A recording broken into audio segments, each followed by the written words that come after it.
Muito bem, estamos começando então a nossa entrevista agora também com o secretário executivo da FETAG, o Caliton Prestes. Lembrando sempre, essa entrevista, esse bate-papo vai ser então para a disciplina Laboratório de Convergências 3, Mídias Digitais do 7º nível do curso de jornalismo da UPF.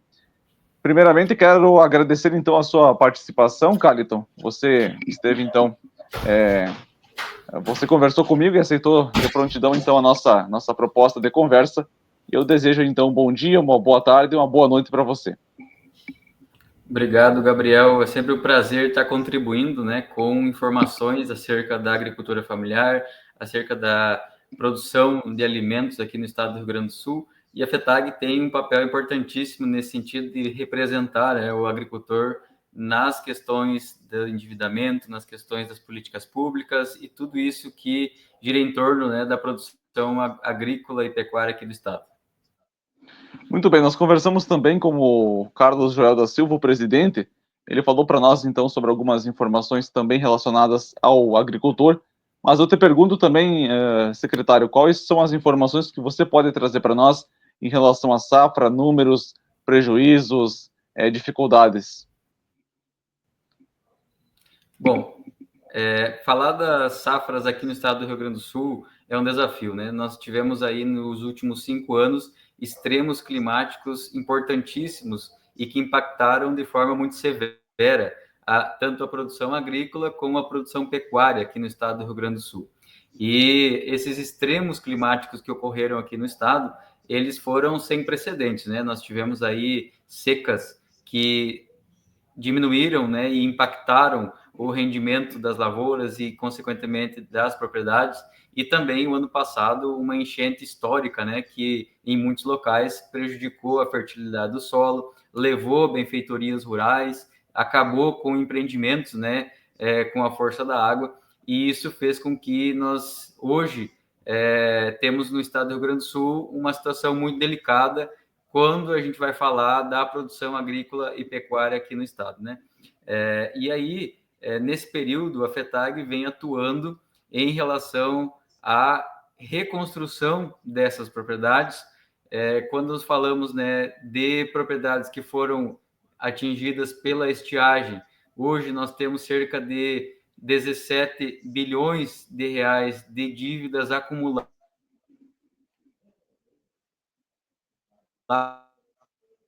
desde 2020 até o ano de 2025, e essas dívidas, elas são oriundas, né, do agricultor que foi até o agente financeiro, foi até o banco, fez o seu custeio, fez o seu investimento, e infelizmente, por força do clima, ele não teve a resposta necessária, né, da produção para que fosse suficiente a liquidação dessas parcelas que foram contratadas nos bancos. Esse acúmulo de dívidas, ele vem ocorrendo, e esse ano certamente é um ano extremamente das propriedades, sobre a resiliência que essas propriedades têm, mesmo, né, com a força de vontade do agricultor, ele não consegue dar o tombo nesse momento onde o seu endividamento ele ultrapassa, né, a sua capacidade de liquidação das parcelas. E a FETAG vem atuando de forma muito forte nisso, dialogando com o governo federal, dialogando com o governo estadual, os sindicatos que atendem 420 municípios aqui no Rio Grande do Sul, orientando o agricultor que vá até o agente financeiro renegociar suas dívidas, fazendo com que esse processo ele também seja mais facilitado para o agricultor que está passando por dificuldades, né? Esse número de 17 bilhões de dívidas, ele é o mais alto dos últimos anos aqui no Rio Grande do Sul, ou teve algum número que foi maior do que esse em termos de endividamento? Em termos de endividamento, esse é o maior número histórico, né, que nós temos aqui, pelo fato de ser uma situação excepcional, onde as dívidas elas são acumuladas em decorrência desses extremos climáticos e, claro, reflexo das mudanças climáticas. Também nós temos aí e nesse período, né, que ocorreu o aumento do custo de produção, então isso também impacta no custo da lavoura e, consequentemente, também no número da dívida dos agricultores, né, nesse montante acumulado. Então, certamente, sim, é um dos períodos onde o agricultor familiar está mais endividado. Esse dado dos 17 bilhões, ele é um dado apenas do PRONAF, né, que é o Programa Nacional de Fortalecimento da Agricultura Familiar, que é uma linha de crédito que o agricultor tem dentro do agente financeiro e ele contrata para poder viabilizar o seu empreendimento, né, seja de custeio ou de investimento. É claro que nós também temos o médio produtor e o grande produtor também com a mesma situação, muito semelhante, e que esse número de 17 milhões, ele certamente vai chegar até 60 bilhões no estado do Rio Grande do Sul, somadas todas as dívidas que nós temos aqui no estado, né? De todos os tipos e todas as fontes de recursos. Também há as dívidas que estão fora dos bancos, que são contratados direto com as cooperativas e direto com as cerealistas, né? Claro que essas dívidas, elas não temos o número preciso, né? Porque são centenas de cerealistas, empresas agropecuárias espalhadas no estado, também cooperativas, e a gente não tem esse dado muito preciso. Mas também é um dado alarmante e que certamente, se não tiver uma renegociação dessas dívidas, é possível que a gente tenha o êxodo rural muito acentuado, a sucessão familiar também ela vai ficar prejudicada, e isso é preocupante, principalmente para as entidades de representação como a nossa, né? Certo. Nessa questão das dívidas, e olhando agora também para a safra, o que mais vai prejudicar? É a safra do milho, é a safra da soja, é a safra do arroz, enfim, qual a safra mais impactante por conta dessas dívidas que vai ocorrer agora nos próximos momentos aqui? Mês de maio, que as dívidas oriundas da cultura da soja, ela está acumulada agora nesse mês, né? E por si só, a cultura da soja é uma das mais importantes aqui do estado do Rio Grande do Sul, então há um impacto muito grande no mês de maio e não vai ter condições de fazer isso. Ele vai ter que procurar um método de prorrogação dessa dívida ou ele vai ficar inadimplente, né? E aí, em seguida, trigo, aveia, canola. Então, certamente, a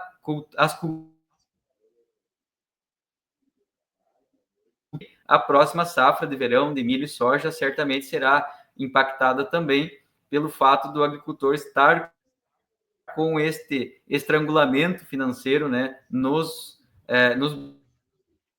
bancos e também nas suas cooperativas e cerealistas. O que vai acontecer? Nós certamente teremos, né, a diminuição do investimento, e isso significa menos tecnologia, isso significa menos impostos gerados no município, menos produção, e isso também a gente pode considerar que é não apenas um problema do agricultor, este é um problema dos alimentos. É claro que as culturas impactadas, elas não são apenas grão, nós temos também em várias regiões do estado de produção de hortaliças, de produção de frutas, de produção do leite, da carne, que também estão sofrendo com as mudanças climáticas, né? Então, é necessário agora um olhar para essa questão, principalmente dos governos, tanto do estado como do governo federal, para que a gente consiga dar um fôlego para esse agricultor continue produzindo e ter a sua saúde financeira recuperada, né?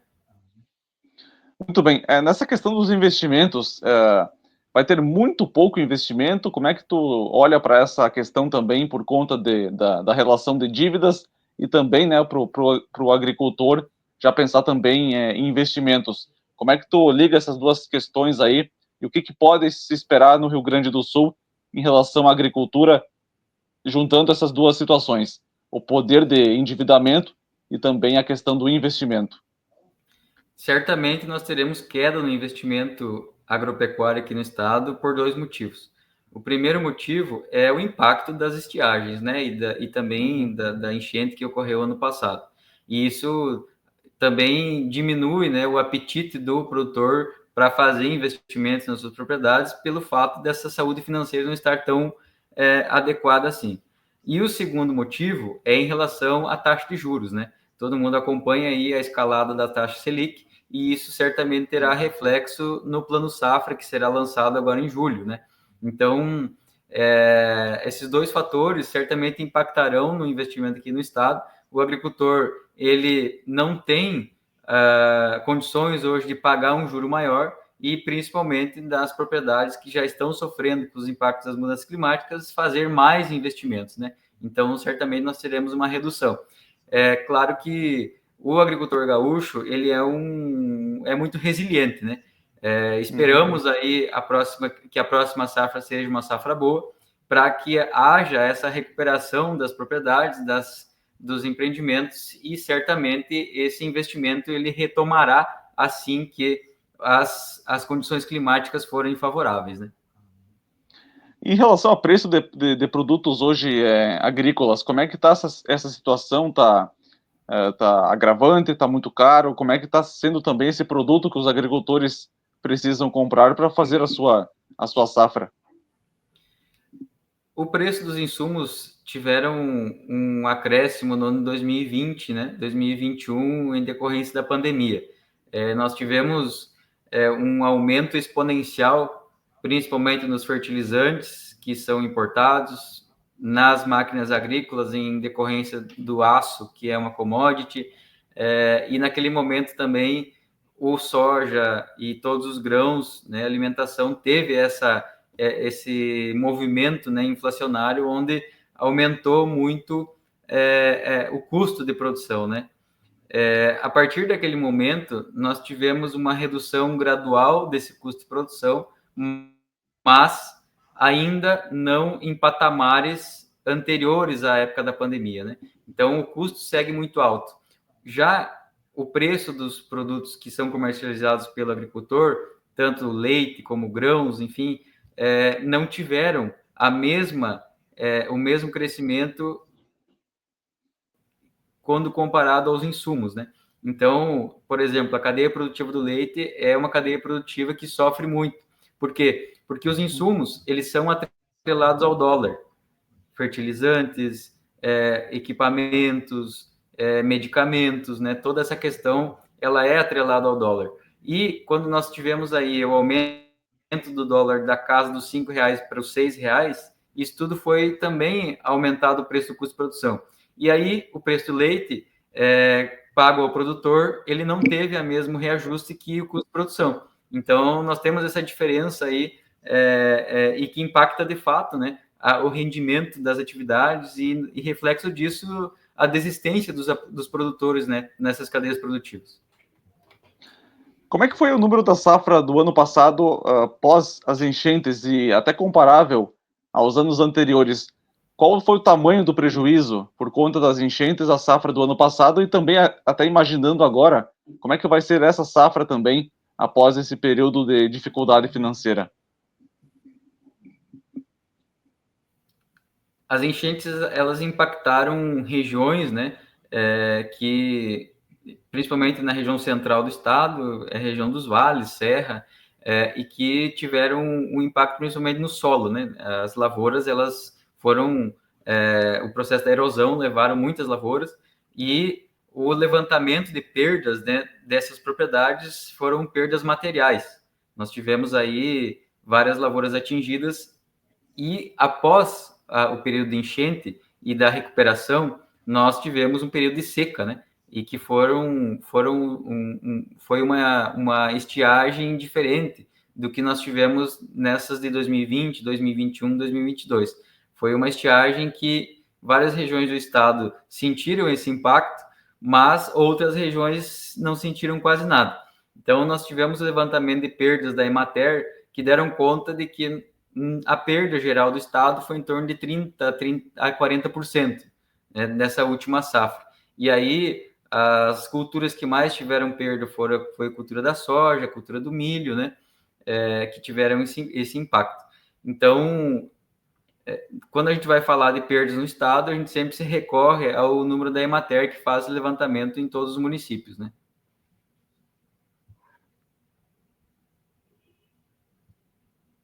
com o microfone desligado. Desejo então, secretário, um bom trabalho. Mais uma vez, obrigado pela sua participação e torcemos aí que as coisas possam melhorar então aos agricultores gaúchos. Eu que agradeço, Gabriel, a oportunidade de estar falando com vocês aqui sobre as questões da agricultura aqui no estado, e a FETAG sempre se coloca à disposição para contribuir com informações, né, com o nosso trabalho também que a gente faz aqui para o fortalecimento da agricultura e da pecuária familiar. Muito bem, então nós conversamos com o Caliton Prestes, secretário executivo da FETAG aqui no Rio Grande do Sul. Nossa entrevista, então, é destinada ao nosso curso de jornalismo, sétimo nível de jornalismo UPF, sétimo nível do curso de jornalismo UPF, na disciplina Laboratório de Convergências Digitais Mídias 3. Mais uma vez, obrigado, secretário, um bom trabalho. Obrigado, Gabriel, igualmente.